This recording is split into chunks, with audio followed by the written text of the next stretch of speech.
Selanjutnya ini Pak Teguh dulu ya. Mas Septri, Pak Teguh dulu ya. Pak Teguh, fadhal Pak Teguh. Ya, Khair atas kesempatannya Ustadz diajak untuk diskusi seperti ini insya Allah berguna untuk kita semua yang ada di room ini maupun teman-teman yang ada di Indonesia yang mungkin yang sedang mencari inspirasi atau mencari ide untuk masa depan mereka. Oke. Insya Allah. Dari mana mulainya Ustaz? Perkenalan diri dulu. Perkenalan yang pertama ya, sebagaimana biasa. Ya, nama Ana Teguh Ferianto. Berhubung di sini kita harus menggunakan 3 nama. Jadi di paspor ada nama Bapak jadi Teguh Ferianto Wasimin. Jadi beberapa teman-teman yang mungkin pernah melihat rekening saya kok namanya ada Wasiminnya, itulah asal muasalnya. Jadi karena mengikuti nama paspor. Kemudian Ana di sini bersama keluarga ada 3 orang anak. Ya, 2 lahir di Indonesia, 1 lahir di Saudi sekitar 3 tahun yang lalu. September ini 3 tahun ya, di Rumah Sakit Al-Manaf Kobar. Dan masuk ke Saudi sebelumnya pertama kali menginjakkan Saudi itu sekitar tahun 2009. Tapi itu hanya sifatnya sementara, jadi 1 bulan atau 2 bulan untuk penugasan. Jadi dan hanya seorang gitu, jadi keluarga nggak diajak. Itu berlangsung bertahun-tahun, sekitar 3 tahun, 6 tahun, 4 tahun, lupa. Kemudian di tahun 2012, alhamdulillah perusahaan mendapatkan proyek dengan Aramco. Kemudian dari situlah mulai ada jalan gitu menuju jalan untuk tinggal di Saudi bersama keluarga. Jadi di tahun 2013, alhamdulillah kami pindah ke Saudi, 1 keluarga. Waktu itu masih 2 orang anak. Bekerja di salah satu kontraktor untuk Aramco, di mana kita memfasilitasi Aramco untuk masalah data yang mereka pergunakan untuk melakukan ya macam-macam, ada untuk real time untuk melakukan pengambilan keputusan dalam memonitor pengeboran. Jadi dari data-data pengeboran itu mereka bisa melakukan pengambilan keputusan atau melakukan pengarahan untuk proses-proses yang ada di pengeboran. Sebentar, nama syarikahnya atau company-nya apa itu? Oh ya, nama syarikahnya Petrolink. Kalau di internasional kita nama perusahaannya Petrolink Internasional. Kemudian karena di sini di Saudi diwajibkan untuk menggunakan kafil, jadi kami bergabung dengan Tanajib. Nah, jadi Tanajib itu sponsor kami di sini, sponsor perusahaan kami di sini. Jadi makanya beberapa penyebutan itu disebutnya Tanajib Petrolink. Antum sejarah sekolahnya gimana tuh? Oh ya, sejarah sekolah. Bisa sampai di sini, antum jurusan apa gitu? Dari Anda masuk ke universitas itu di tahun 1998 di Institut Pertanian Bogor. IPB ya? IPB dengan mengambil jurusan ilmu komputer.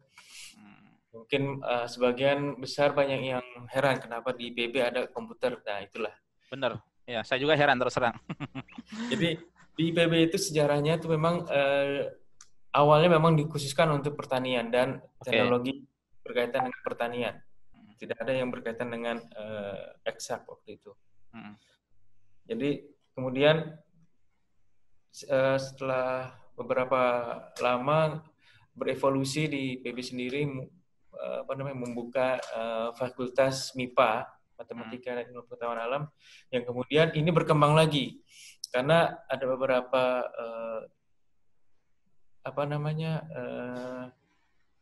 cabang ilmu yang bisa dikembangkan lagi seperti ilmu MIPA itu ada statistiknya, kemudian dari statistik bisa dikembangkan atau bisa diturunkan lagi menjadi komputer. Ya, didirikanlah ilmu komputer pada saat Ana masuk itu Ana baru yang angkatan ke-7 di jurusan ilmu komputer. Jadi di bawah Fakultas MIPA. Beda dengan UI yang langsung di bawah ilmu komputer itu sendiri, Fakultas Ilmu Komputer. Jadi karena umurnya masih muda di IPB, jadi masih di bawah Fakultas MIPA. Kemudian lulus tahun 2003, alhamdulillah masih melalang buana lah pada saat itu di perusahaan-perusahaan kecil, perusahaan-perusahaan yang berkaitan dengan pemrograman. Akhirnya berlabuh di perusahaan yang terakhir ini. Ini perusahaan anak yang terakhir setelah 4 ya. Ini perusahaan yang keempat kalau nggak salah. Ya, perusahaan yang keempat.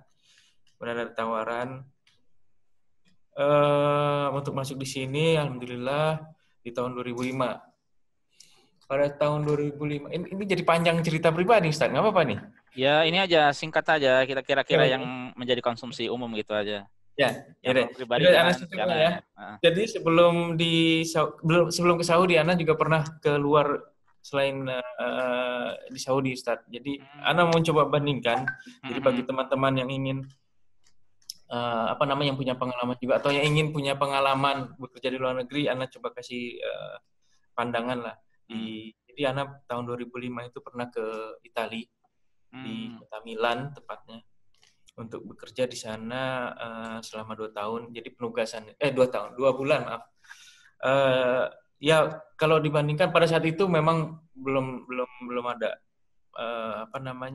semangat untuk mencari ilmu agama lah. Jadi masih bebas. Dalam artian pikiran juga belum fokus ke agama segala macam. Ilmu masih minim sekali. Kemudian Ana rasakan yang pada saat itu adalah alhamdulillahnya Ana nggak terlalu banyak bergaul di sana, dan di sana kebetulan mendapatkan bulan Ramadan. Itulah salah satu nikmat yang Ana rasakan. Kalau sekarang dipikir-pikir kembali, kalau pada saat itu bukan bulan Ramadan mungkin lebih banyak keluar, Ustaz. Artinya dalam artian lebih banyak mudorotnya gitu loh, bisa jadi keluar kemana yang banyak fitnah lah. Paham, Pak. Jadi Anda nggak terlalu bangga juga karena pernah ke sana untuk bekerja gitu, nggak terlalu bangga dibandingkan ke sini. Insya Allah ini yang lebih bermanfaat gitu, Ustaz, di Saudi. Jadi ini poin-poin plus untuk kerja di sini juga ya?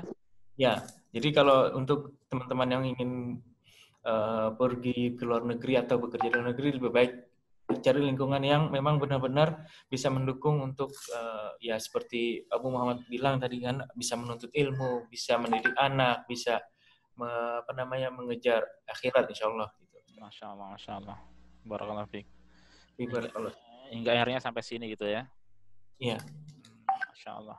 Dan sekedar info ini, para jamaah teman-teman mungkin saya kira bisa jadi beberapa teman nggak paham. Ini Pak Teguh ini IT kita sekarang ya, Masya Allah. Di Islamic beliau yang ngurusi untuk ngedit video dan sebagainya beliau. Setelah dengan sedikit logo berbeda itu, kemudian ada banner bawah biru putih itu, ya, beliau ini, Masya Allah.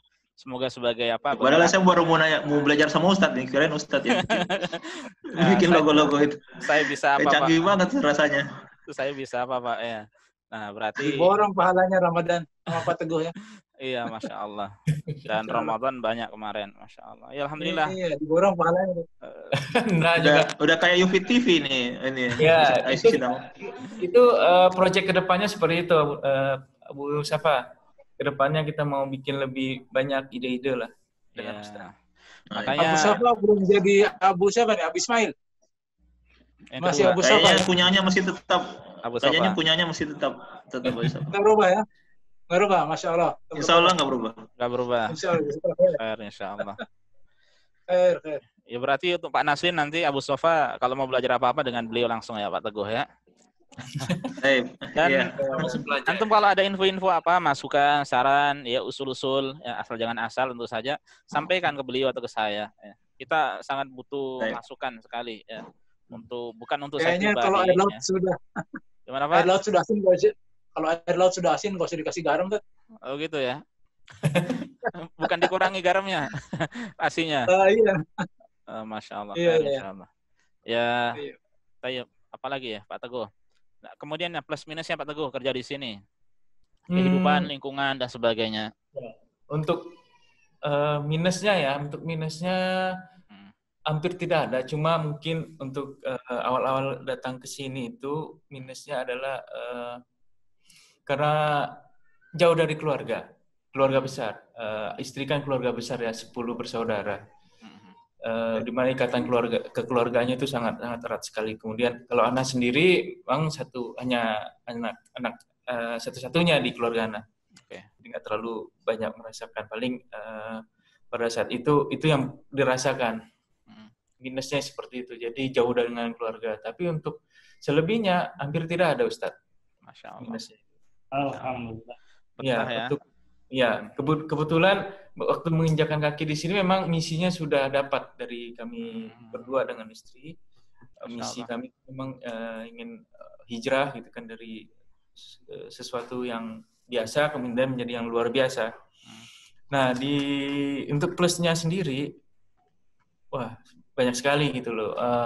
Sama seperti Abu Muhammad, Abu Rashid di Saudi ini memang kesempatan untuk melakukan ibadah umroh itu tidak ada batasnya ya, semampu kita dengan adanya dana gitu kan, tapi ya kapan saja kita mau kita bisa melakukan gitu. Sedangkan kalau di Indonesia mungkin harus mengumpulkan uang yang agak ya cukup lama gitu, atau lebih lama gitu. Dan itu plusnya yang pertama kali pastinya untuk tinggal di Saudi. Terus kemudian juga pendidikan anak gitu kan, karena dengan tidak adanya campur baur di sekolah, dan dimulai dari sejak dini, anak usia kelas 3 lah ya, kelas 4 kalau kelas 4 itu sudah mulai dipisah dengan antara anak-anak perempuan dan anak-anak laki-laki. Itu sudah mengajarkan anak-anak untuk tahu pendidikan Islam, walaupun sangat-sangat dasar sekali gitu. Karena kalau di Indonesia ya seperti kita tahu, kalau misalnya di sekolah umum sudah pasti tidak ada hal seperti itu. Itu yang kedua. Kemudian yang ketiga adalah tenaga kita sebagai kepala rumah tangga yang harus bekerja gitu kan, tenaga yang kita keluarkan malah lebih sedikit gitu, menuju ke tempat kerja, menuju ke ke rumah dari tempat kerja itu sangat jauh dibandingkan ketika kita berada di Indonesia. Kalau Anda ingat dulu waktu di Indonesia, Anda harus menghabiskan waktu 2 jam untuk menempuh ke tempat kerja. Sedangkan di sini hanya 20 menit, 30 menit. Bahkan bisa lebih cepat kalau Anda pas lagi nggak ke Aramco gitu atau ke klien. Jadi cuma 5 menit. Itulah yang Anda rasakan, sangat-sangat banyak punya waktu untuk di rumah. Lebih banyak di rumah, lebih banyak kesempatan untuk belajar atau apa dan segala macamnya. Itu plus. Ya. Berarti sebentar nih, antum kalau di sini gimana nih pengalaman macetnya di jalan tuh? Macet enggak? Kalau macet hampir tidak ada macet insya Allah, kecuali masuk ke klien. Pak Naslim bisa menceritakan juga nanti. Oke. Antum ini ya pagi-pagi itu susah sekali, macet sekali itu ya. Dekat lingkungan kerja dengan beliau ya, dengan Pak Naslim ya? Enggak, sama tapi beda jauh lokasinya. Oke. Insya Allah. Agak jauh. Nah, kemudian kalau untuk teman-teman pengen kerja seperti antum nih, kira-kira tempat antum di petroleum tadi masih terbuka nggak peluang? Ini kebetulan di perusahaan kami memang agak sulit untuk sekarang ini, mengingat masa-masa pandemi ini juga. Alhamdulillah dari perusahaan kami tidak ada yang untuk yang di Saudi ya tidak ada pengurangan tenaga kerja, pengurangan gaji, alhamdulillah semuanya. Tapi untuk melakukan untuk melakukan penarikan tenaga kerja baru itu rasanya kurang tepat untuk sekarang untuk di perusahaan. Jadi awalnya kenapa Anda bisa masuk sini karena waktu itu ya kami mendapatkan proyek di sini, kemudian butuh tenaga di sini untuk membentuk kalau kita bilang di sini operation center. Jadi kebetulan Anda lebih fokus ke operation center. Jadi Anda diterjunkan ke sini untuk membangun itu. Jadi tidak ada seperti mungkin Pak Yusri atau Abu Muhammad yang ada lowongan di internet gitu kan. Oke. Cari-cari informasi di internet enggak, karena murni dari perusahaan itu yang mengirimkan atau menugaskan anak sini. Nah, untuk masalah plus minus tuh Pak, Pak Yusri Abu Muhammad tadi belum belum menyinggung masalah ini. Kalau untuk masalah makanan gimana nih? Di sini apakah ada jengkol, ada genjer, ada apa lagi tuh? Daun singkong, apalagi jajanan-jajanan tuh nggak ada kayaknya. Nggak kangen dengan jajanan-jajanan seperti itu. Ya kangen, Ustaz. Kangen ya? Kangen kuliner. Kangen kuliner. Kangen kuliner, ya. Masya Allah. Tinggal pesan di Pak Rozi, Ustaz. Pak Rozi. Siapa tuh? Mahasiswa ya? Nomornya di sini nomornya. Oh, nggak ada ya? Nggak ada. Baik, Masya Allah. Teman-teman ada yang tanya mungkin untuk Pak Teguh. Apalagi ya? Mau tanya nih. Oh, silakan. Jangan yang bikin keringet dingin ya. Pak Teguh ini kan ini menyeimbangkan antara ukhrawi dan olahraga, terutama berlari. Gimana nih kiatnya nih bisa menyeimbangkan dua aktivitas yang memakan waktu ini? Masya Allah. Itulah kenapa sebenarnya ini yang agak sulit juga ini membagi waktunya, karena beberapa tahun Anda kan dulu sempat mungkin ada beberapa teman-teman yang mungkin merasa aneh atau ngeh juga. Anda pernah dulu bergabung di Sisi Damam sekitar 4 tahun yang lalu lah. Kemudian habis itu hilang lagi gitu kan. Ya itu salah satunya adalah olahraga. Karena waktu itu fokus ke olahraga, lari. Karena tujuannya waktu itu ya duniawi, ya ingin menguruskan badan, untuk diet, apa segala macam. Ya nggak ada lagi tujuan yang lain kecuali yaitu untuk lebih sehat. Maksudnya kalau di Indonesia mungkin ingin dilihat penampilannya lebih baik gitu kan. Tapi kalau di sini ya murni untuk itu aja. Ya untuk menyeimbangkannya ini agak sulit karena otomatis kalau berolahraga minimal misalnya 30 menit gitu kan. Istirahat yang dibutuhkan bisa lebih dari 30 menit biasanya. Mungkin Pak Naslin juga bisa. Ya kan Pak Naslin? Ya, istirahat terus plus makan.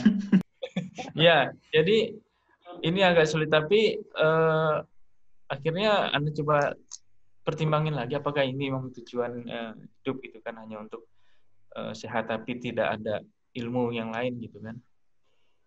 Jadi akhirnya Anda coba kurangi gitu.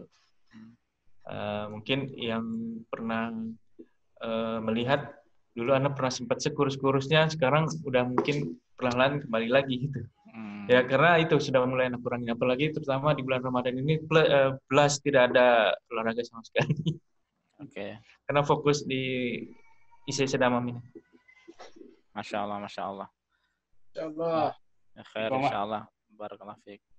Istiqomah ya. Ya makanya kalau lihat di Facebooknya ini Pak Teguh ini jarak muter aja keliling kota, keliling kampung. Nah itu dia tuh. Hampir tidak ada sharean yang bermanfaat gitu Ustaz ya. Khair insya Allah. Tayyib. Barakallahu fiik Pak ya untuk info-infonya. Jazakallah khair. Semoga bermanfaat buat kita semuanya, buat teman-teman semuanya. Tayyib, untuk selanjutnya ini nih mewakili dari mahasiswa Pak atau Mas ini? Apa Ustaz? Mas atau Pak? Udah. Manggil Dek aja Ustaz. Dari mana? Riau ya? Iya, saya dari Riau Ustaz, tapi kalau aslinya orang tua itu dua-duanya Sumatera Barat. Oke. Riaunya di mana? Apa? Di Duri. Duri. Oh, kalau istri di Pekanbaru. Oh, kalau istri Pak itu Pekanbaru. Oh iya. Saya di Duri, Pak, sekitar 3 jam tuh kalau nggak macet dari Duri Pekanbaru. Tapi insya Allah sebentar lagi katanya bakalan ada tol dari Duri Pekanbaru, jadi mungkin aksesnya jauh lebih cepat. Jadi kalau sebelumnya itu Duri Pekanbaru itu bisa sampai berjam-jam, Ustaz, apalagi kalau ada perbaikan jalan. Bisa jadi sistemnya buka tutup, apalagi kalau udah hujan. Dan orang main serobot itu jadi bisa sampai 12 jam pernah. Masya Allah. Ya mungkin. Betul. Ya mungkin ya kalau ngelihat kondisinya sedih gitu, Ustaz. Maksudnya sebelumnya itu hampir setengah atau 50% produksi minyak Indonesia itu keluarnya dari Duri gitu, Ustaz. Dan kalau melihat kondisi kota dan perkembangan kotanya itu jauh dari merefleksikan kalau kota itu sebagai penghasil minyak. Ya kurang lebih seperti Daharan ini, Ustaz, kalau Duri itu. Masya Allah. Minyak bumi dan minyak kelapa sawit juga ya? Iya, minyak bumi dan minyak kelapa sawit itu, Ustaz. Plus minyak minyak di muka juga ya. Baik, khair insyaallah. Kita mulai. Silahkan Mas Septri, mewakili mahasiswa S3 di KFUPM, adik kelasnya Pak Yusri ya. Iya, Ustaz. Baik, sebelumnya jazakallah khair, Ustaz. Silakan. Undangannya. Jazakallah khair. Baik, nama saya Septriandi Chan. Jadi sedikit klarifikasi, kalau Chan itu nggak ada berhubungan dengan nama-nama Chinese atau segala macam. Jadi kalau karena orang tua dari Sumatera Barat, jadi Chan itu panjangan dari Caniago sebenarnya, Ustaz. Jadi mungkin nama orang tua, mungkin jadi orang tua dulu dipersingkat mungkin biar lebih terlihat indah. Dan mungkin sekarang saya dengan nama itu mungkin kebanyakan orang-orang mungkin ketika meng-apply itu, ini diprioritaskan soalnya mungkin dia jadi dari China yang begitu. Tapi kalau tahu aslinya ya itu Caniago. Saya S3 sekarang di jurusan geologi, Ustaz. Jurusan apa itu? Geologi. Geologi, pertanahan ya, ilmu tanah. Ya, lebih ke batuan sih, Ustaz, ininya tepatnya, dan bebatuan, oke. Iya, bebatuan dan aplikasinya nanti bisa macam-macam, jadi bisa ke perminyakan, pertambangan, dan mitigasi bencana dan lain-lain. Nah, kalau untuk saya sendiri, saya lebih interest ke dunia perminyakan, yang mungkin salah satunya karena saya lahir dan dibesarkan di Duri, jadi setiap hari mungkin melihat aktivitas-aktivitas yang berhubungan dengan dunia perminyakan gitu, Ustaz. Dan dari lahir sampai SMA itu saya di Duri, di sebuah kota kecil di Duri, dan lulus SMA 2007 saya melanjutkan ke Bandung, lebih tepatnya ke Jatinangor, ambil S1 jurusan geologi di Unpad Pajajaran, ya. Dan masuk 2007 itu saya lulus 2011, Ustadz, di Unpad.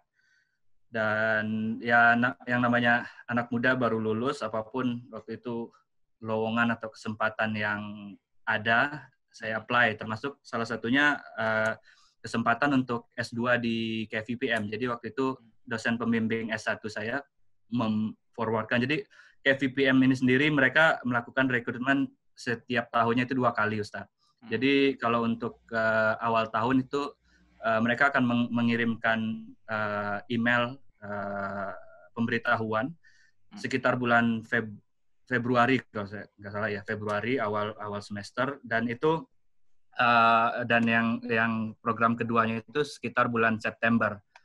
Jadi waktu itu dosen pembimbing S1 saya memforwardkan pemberitahuan kalau ada lowongan untuk kesempatan untuk S2 di sini.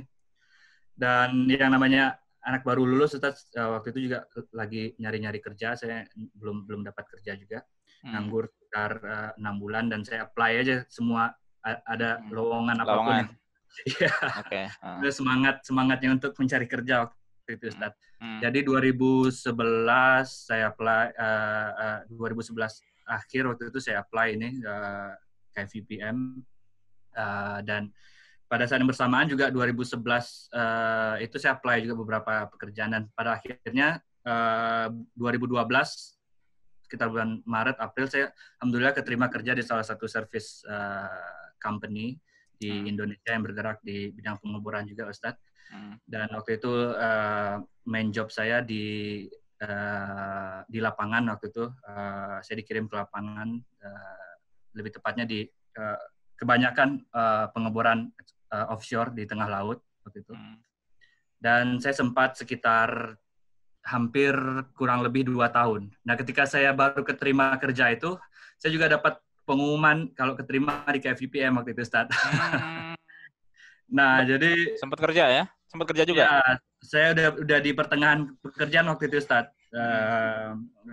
Saya dapat keterima di KVPM, dan waktu itu sempat galau ibaratnya, Ustaz, sempat bingung gitu antara ya memilih berkarir atau memilih ke jalur akademik gitu. Dan waktu itu saya nggak ada kepikiran untuk, apalagi sampai S3 nanti saya ceritakan sampai S3 ini gimana. Jadi waktu itu dan di pertengahan saya kerja waktu itu ya alhamdulillah untuk seorang bujangan gitu, Ustaz ya.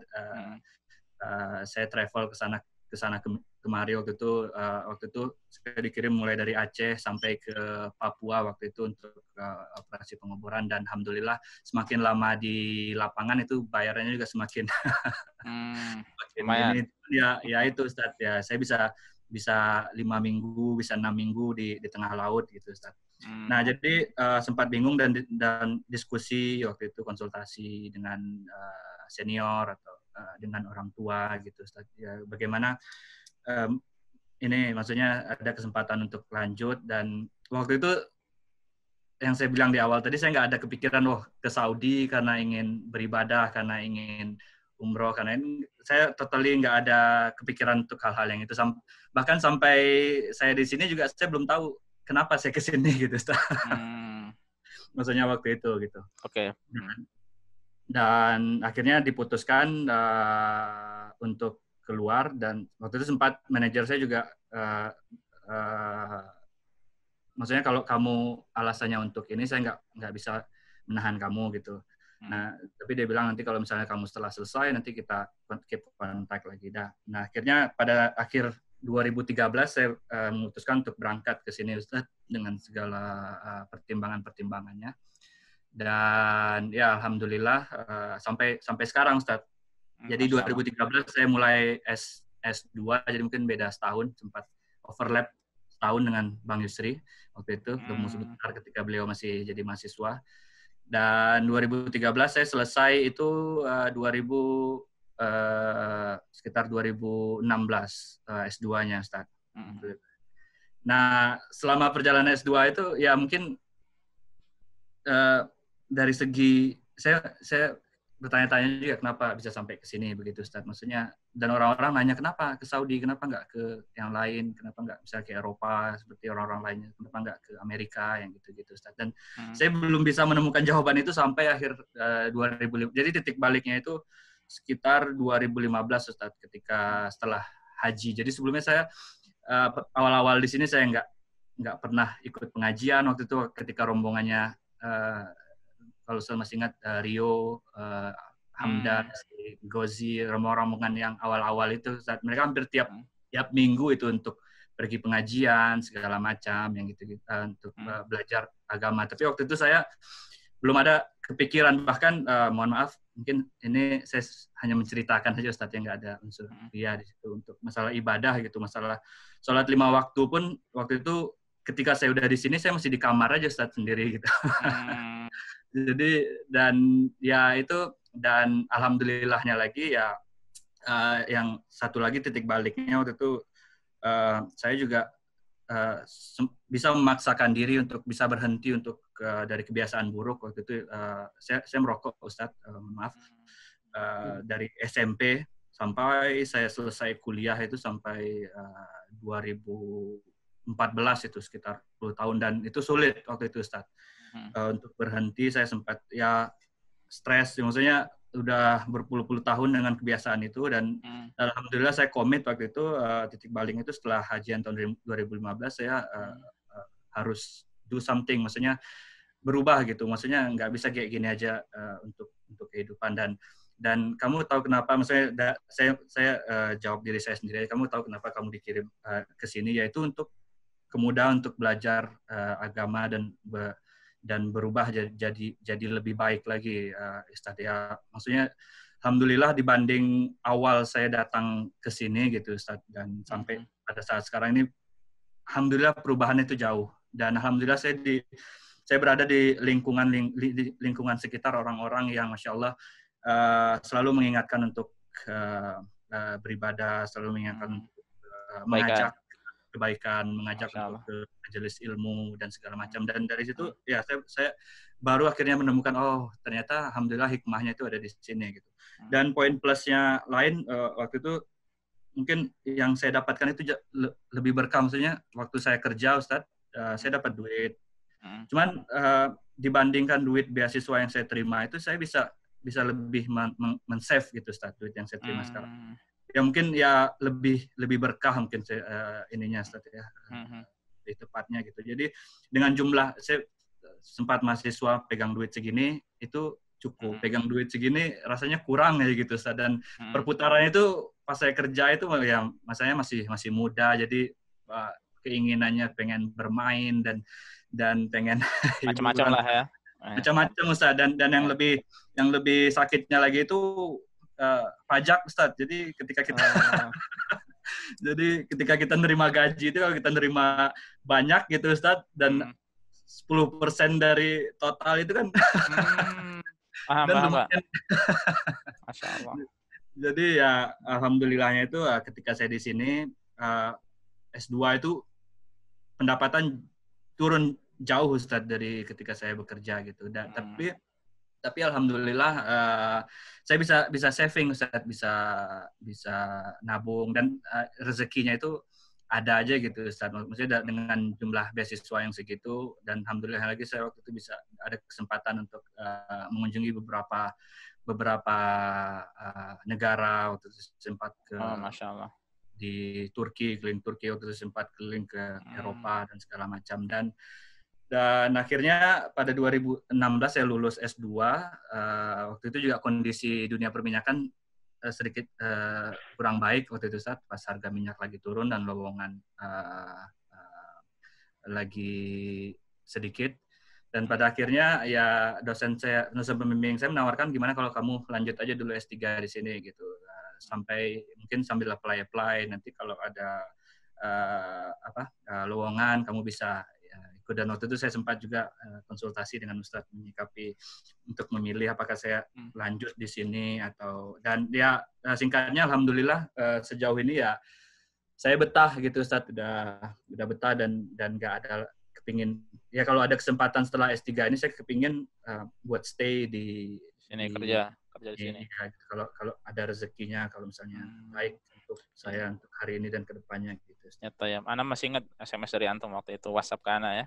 Iya, ya, maksudnya di satu sisi pertimbangannya dunia atau pertimbangannya akhirat gitu Ustaz. Dan alhamdulillah ya kalau saya mikirnya ya kalau untuk ilmu dunia sih apalagi dengan akses data sekarang ini terbuka, internet kita bisa dapat di mana-mana. Cuman untuk akhirat, saya waktu itu pernah di Polandia pas summer sebulan Ustaz.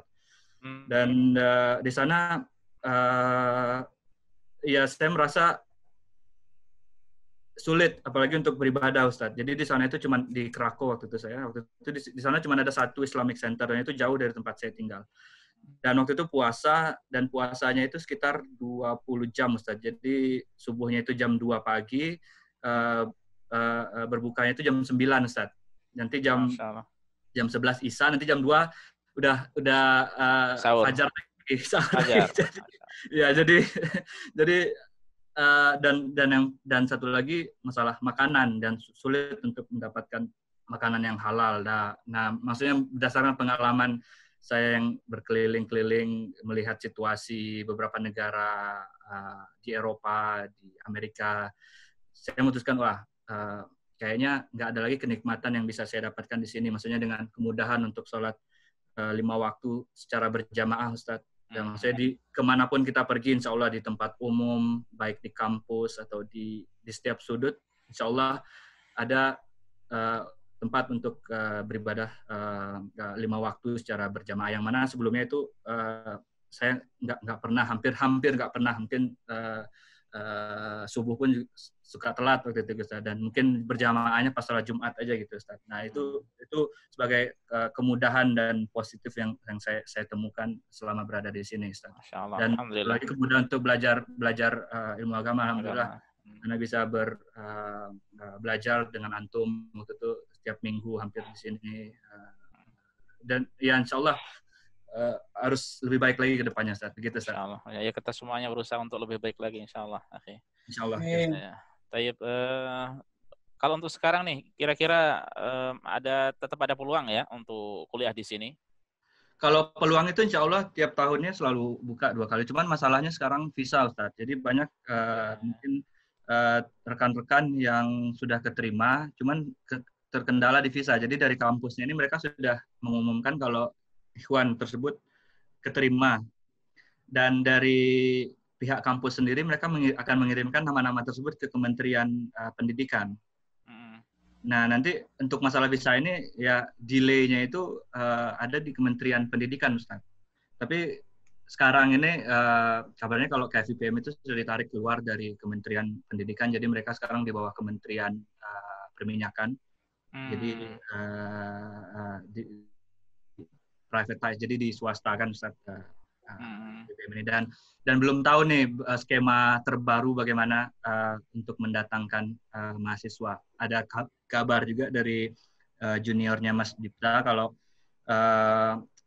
dia diterima dan ditawarkan visa seperti yang visa Pak Yusri waktu itu. Jadi visa jadi tipe visanya itu ada 2 Ustaz. Ada tipe visa research assistant yang untuk jadi visa bekerja, dan visa full time, visa student. Jadi kalau untuk Bang Yusri tadi itu visa pekerja, jadi ketika kita selesai kita bisa langsung convert bekerja langsung di sini. Tapi kalau untuk full time itu kalau kita keterima di sini kita harus pulang dulu, seperti ada salah satu rekan kita yang dia waktu itu full time di sini, dan waktu itu ada lowongan untuk jadi teknisi laboratorium, dan dia pulang dulu ke Indonesia, jadi ganti visa dan balik lagi ke sini gitu. Kesini lagi. Namanya skemanya yang terbaru ini belum tahu, tapi kendalanya itu ya itu masih visa. Jadi ada beberapa teman yang menunggu sampai 1 tahun atau 2 tahun, atau bahkan ada yang 3 tahun sampai akhirnya visanya itu keluar. Jadi mungkin saran saya buat teman-teman yang mau apply ke sini, ketika keterima itu apalagi yang sedang bekerja gitu Ustaz. Jadi jangan resign dulu. Jadi tunggu sampai benar-benar. Jadi keterima di kampus itu bukan awal dari segalanya, tapi kita harus menunggu sampai calling visanya itu keluar. Jadi kalau calling visa keluar itulah baru kita bisa berangkat. Kalau kita udah keterima itu kita harus menunggu lagi, bisa sampai 1 tahun, bisa sampai 2 tahun, bisa sampai 3 tahun, atau mungkin bahkan ada yang udah keterima tapi sampai hari ini qadarullah belum berangkat juga. Masya Allah, ternyata gitu ya. Iya. Satu hal atau 2 hal lah tersisa nih. Ana dengar di kampus KFUPM itu ada yang non Muslim ya? Ada Ustadz, karena di sini kan engineering gitu subjeknya Ustadz, jadi umum. Umum ya? Jadi banyak beberapa rekan-rekan mungkin dari Afrika, dari Nigeria yang gitu-gitu, dan mereka non Muslim, atau mungkin beberapa dari China yang gitu. Jadi nggak semuanya, tapi majority, tapi umumnya Muslim, Ustaz. Indonesia gimana tuh? Ada nggak? Indonesia sekarang ada 1 Ustaz yang. Ada 1. Oke. Antum aja lah, nggak dikasih info tentang agama dan sebagainya, dikit-dikit dakwah. Ya kebetulan ini Ikhwan ini teman kita ini orang tuanya yang 1 Muslim, yang 1 non Muslim Ustaz. Saya lupa atau bapak atau ibunya. Jadi adiknya itu ada yang Muslim. Jadi katanya dia dan dia ikut yang non Muslim, sementara adiknya ikut yang Muslim gitu Ustaz. Oke, paham. Untuk pengetahuan tentang, ya sering waktu itu sempat diajak diskusi juga beberapa teman-teman, dan dia katanya saya kalau kalau Lebaran saya ini juga rayain juga, saya nganterin mereka. Insyaallah. Berarti ini aja didoakan aja semoga dapat hidayah ya. Insyaallah. Dan bukan ikhwan ya, ikhwan itu adalah saudara. Ya, saudara sama muslim aja. Teman aja temannya. Teman ya. Tapi terakhir untuk sisi apa ya? Minusnya di sini. Tadi plus antum sudah sampaikan banyak, masya Allah. Untuk minusnya tuh. Kalau minusnya yang pertama itu mungkin sama seperti Pak Teguh, gimana kita jauh dari keluarga, Ustaz. Jadi kalau misalnya pulang itu saya spend waktu total itu bisa sampai 24 jam dari saya berangkat dari kampus sampai akhirnya sampai ke rumah itu, Ustaz. Bisa sampai 24 jam gitu. Jadi bisa dibayangkan capeknya perjalanannya ini gitu, Ustaz. Dan terutama di kondisi seperti saat sekarang ini yang jauh dari kita nggak bisa kemana-mana, jauh dari keluarga, dan kemarin saya video call sama keluarga besar dan alhamdulillah mereka semua kumpul di rumah kecuali anak sendiri gitu. Jadi ya minusnya itu jauh dari keluarga ya, mungkin kalau makanan, jajanan atau selera gitu, Ustaz, karena kita sehari-hari makan di kantin gitu.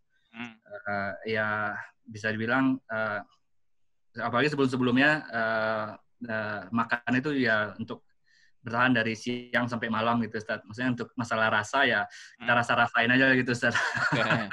Dan mungkin sekali seminggu atau sekali 2 minggu atau bahkan pas pengajian itu ya mungkin itu sekalian untuk kalibrasi lidah itu kita bisa pesan Pak Rozi dengan menu sempatan dengan menu yang bisa kita pilih sendiri, kita mau ini nih, kita mau ini gitu. Masya Allah ya.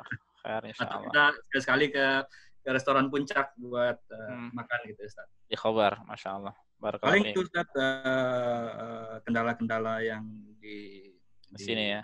Di sini. Alhamdulillah. Adapun yang lainnya, insya Allah baik ya. Insya Allah. Dan sebagainya. Alhamdulillah, rekan-rekan, dosen, dan seterusnya. Ya. Alhamdulillah. Barakallahu fiik. Teman-teman gimana? Atau langsung ke Mas Naslin aja? Ini Abu Sofa siap ini kayaknya nih. Terakhir ini.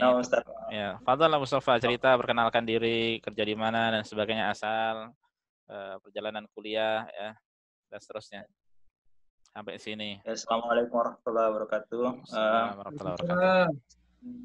Nama Ana sebenarnya di secara administrasi cuma Naslin aja. Naslin, 6 huruf. Di KTP dan di ijazah akta lahir cuma itu, tapi karena kepentingan paspor dan visa di Saudi, jadi ditambahin nama orang tua saya dan nama kakek saya, jadi Naslin Salahuddin Laidan. Nama kunyah saya pakai nama anak pertama saya Abu Safa.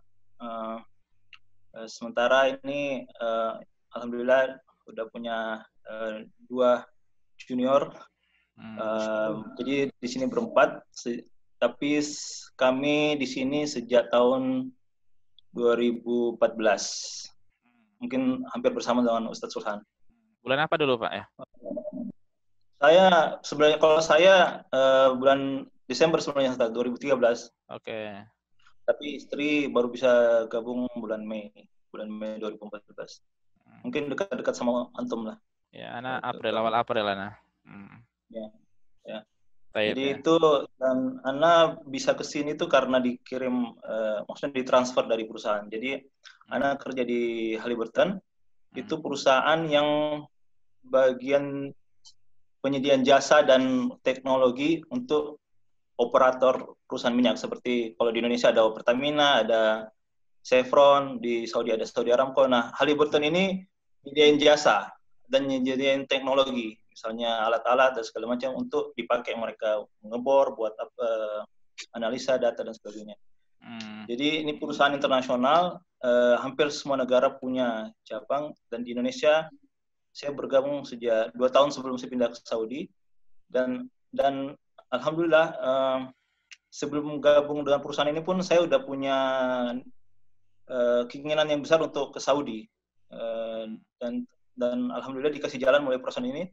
Dan bahkan tahun 2005 itu Ana pernah apply, karena pengennya ke Saudi, apply ke KFPM 2005.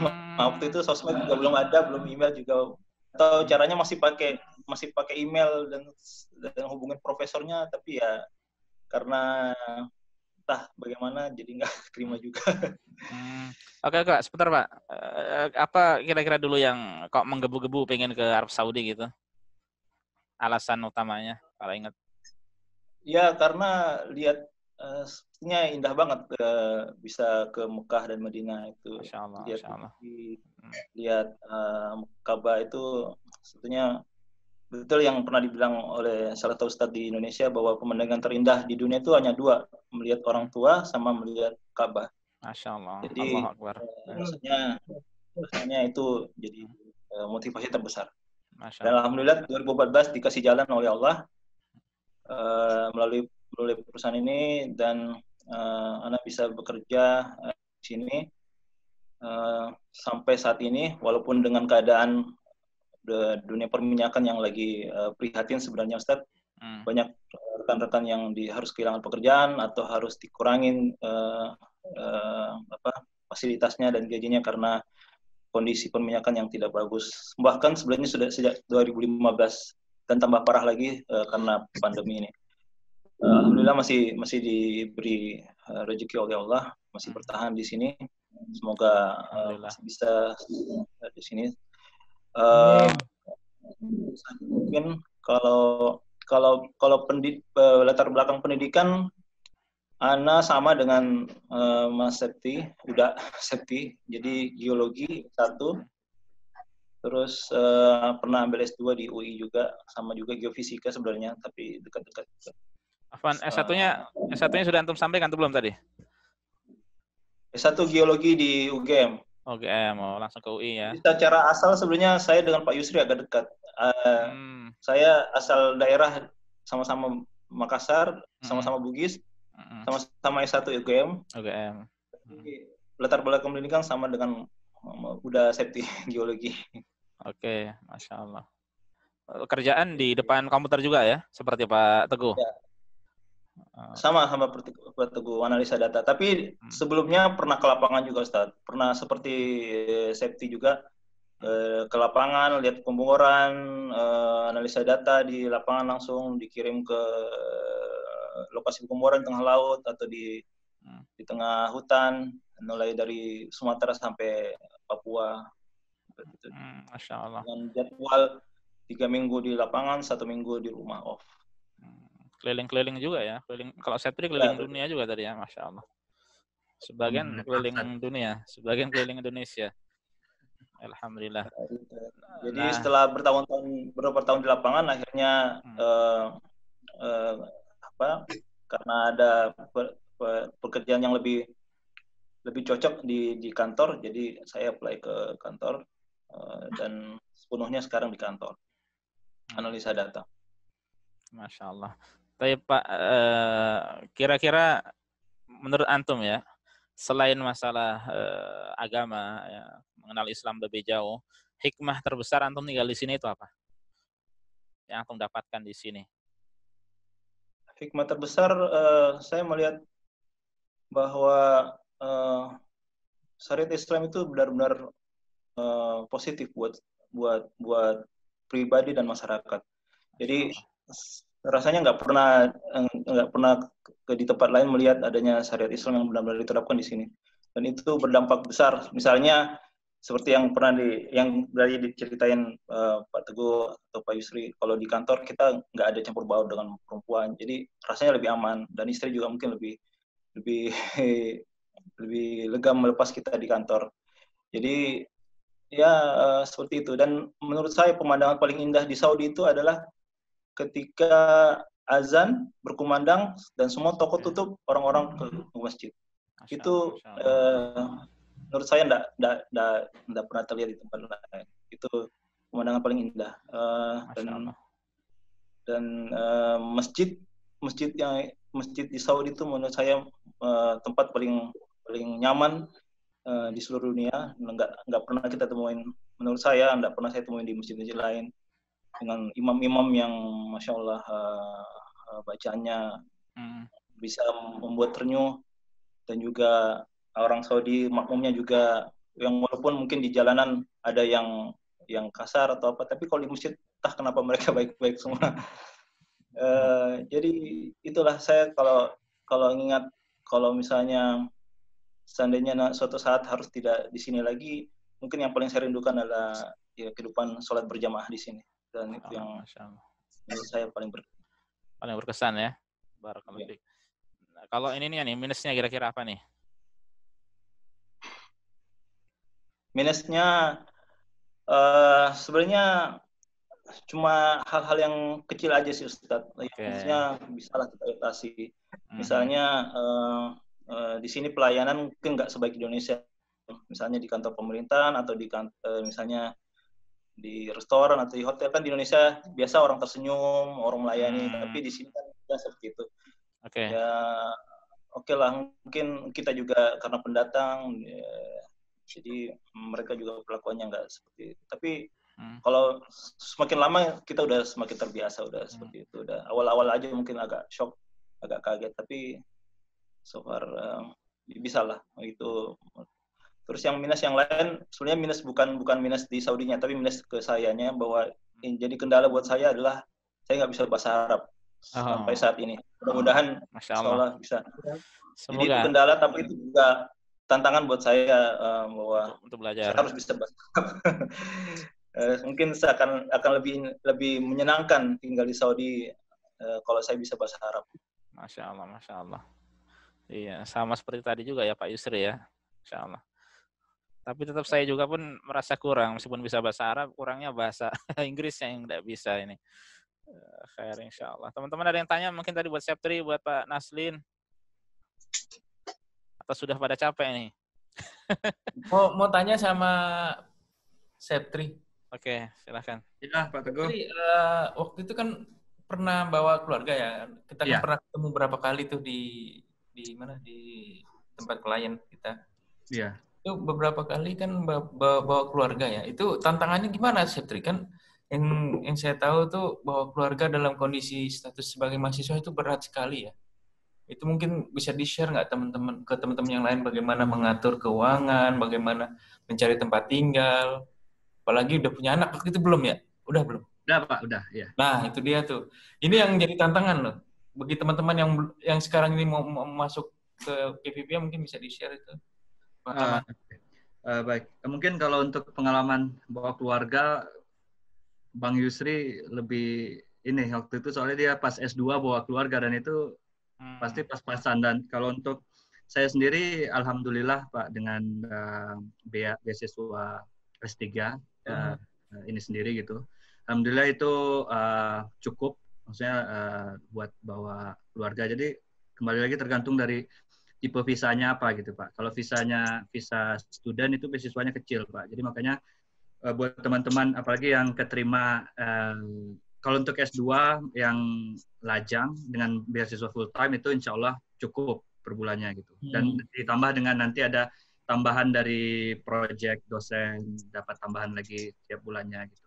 Kalau untuk S3 sendiri kebetulan mungkin di departemen yang saya sekarang ini itu termasuk departemen yang baru Pak. Jadi departemen ini gabungan antara jurusan Petroleum Engineering dan Geologi, dan itu baru di take over. Jadi maksudnya mereka punya financial sendiri dan itu di take over sama Aramco gitu. Jadi under Aramco langsung gitu Pak.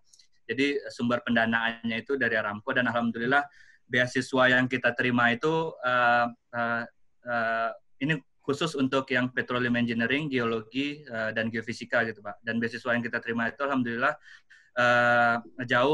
lebih dari teman-teman yang di jurusan lain dengan visa itu. Jadi kalau untuk saya alhamdulillah untuk rumah gitu, untuk per bulannya, untuk rumah, untuk biaya per bulan, kehidupan sehari-hari, dan untuk tiket pulang segala macam, jadi kita udah harus bisa memanage gitu Pak. Jadi kadang-kadang kita tahan juga, misalnya kita mau pengertian juga sama istri kita, mau ketika kita dapat duit tiap bulannya ini kita udah bisa ini buat ini buat ini buat ini, dan alhamdulillah sedikit juga bisa kita tabung buat emergency gitu Pak. Jadi ya pas-pasan, alhamdulillah, tapi cukup lah gitu istilahnya Pak. Ya, soalnya waktu itu terakhir kita ketemu kayaknya agak lebih langsing. Mungkin pada saat sekarang gemukan karena lagi nggak ada keluarga gitu ya. Soalnya pertumbuhannya sekarang udah habis Pak, jadi pertumbuhannya ke samping sekarang Pak. Lebar. Melebar. Insya Allah, Masya Allah, barakallahu fiik. Jadi paling itu Pak, semoga menjawab. Ya kalau khair atas jawabannya. Baik, Bu. Pertanyaan buat Pak Nasli nih. Pak Naslin, antum tadi ini apa namanya, bukan tentang pekerjaan antum nih, tapi yang anak sedikit ini tentang apa tadi antum Naslin Salahuddin Laida. Ya. Ya. Itu sering saya baca ada Laude, Laida, terus ada apa lagi. Itu nama marga atau apa itu? Bukan Ustaz, sebenarnya itu karena kesalahan di akte kelahiran. Namanya sebenarnya Lainda. Oh. Ya, jadi karena di akte lahirnya salah, jadi ke bawah-bawah sampai sekarang. Oke. Jadi bukan nama marga, itu nama kakek saya, Lainda. Nama Salahuddin itu nama bapak saya. Tapi memang sebenarnya ada juga yang Laida atau Laude itu di Makassar atau Sulawesi gitu. Itu di Sumatera, di Sulawesi Tenggara, di Buton. Itu nama bangsawannya di Buton sana. Masya Allah. Kalau di Bugis itu ada Andi, ada di Makassar ada Daeng itu untuk panggilan kebangsaan. Raden kalau di Jawa. Nah, Laude itu kebangsaan, maksudnya bangsawan. Bangsawan. Ya. Keluarga raja istilahnya. Masya Allah, darah biru ya kalau di Jawa istilahnya ya. Ya, darah biru. Mungkin Pak Yusri pakai Andi namanya, Andi Yusri. Enggak. Di sini ada. Laude Bayu. Ada, itu Laude. Oh, Bayu itu dari sana. Iya, iya. Namanya Laude Bayu Setiawan. Khair insyaallah. Ya, teman-teman mungkin ada yang tanya lagi atau cukup? Sebentar lagi waktu sholat juga ya. Antum Ustaz. Antum yang pengalaman antum. Kalau untuk kalau untuk Ustaz nanti ada sesi sendiri. Oh iya. Gitu ya. Kita kupas tuntas lah Ustaz tuh dari awal perjalanannya. Oh iya, mulai kecil lah, bikin eksklusif. Antum yang lebih penting ini, Masya Allah. Info-info menarik dari antum ini. Barakallahu fikum jami'ah. Khair insyaallah. Kalau emang nggak ada sudahlah ya. Ini sudah nggak tahu berapa, 1,5 jam ada ini. Kurang lebih ya. Hampir 2 jam. Hampir 2 jam. Masya Allah, tidak terasa. Tapi khair insyaallah. Saya terima kasih untuk antum semuanya. Ini apalagi paling senior kita Abu Muhammad juga. Sebenarnya Ana berharap Abu Muhammad istilahnya keluar dulu tidak masalah.